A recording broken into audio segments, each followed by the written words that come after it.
ہر سال 14 فروری کو دنیا بھر میں ویلنٹائن ڈے کے نام سے بڑے زور و شور سے منایا جاتا ہے اور اسے محبت کے اظہار کا عالمی دن کہا جاتا ہے۔ لیکن بحیثیت مسلمان ہمیں سنجیدگی سے یہ سوچنا چاہیے کہ کیا ہماری پاکیزہ شریعت میں ایسی کسی تہوار کی کوئی گنجائش ہے؟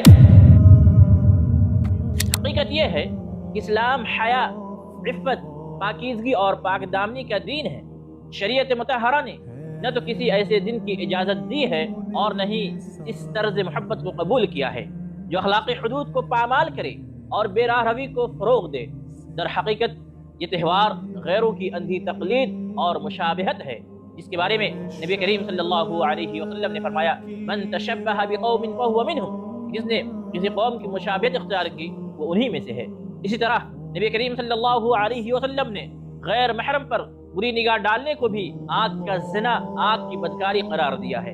لہذا یہ ہماری شرعی اور اخلاقی ذمہ داری ہے کہ ہم سب ایسے غیر اسلامی تہواروں سے اپنے دامن کو بچائے رکھیں اور اپنے دوست و احباب و متعلقین کو بھی بچنے کی تلقین، بالخصوص نئے نسل کے ایمان، کردار اور پاکیزگی کی بھرپور حفاظت کریں۔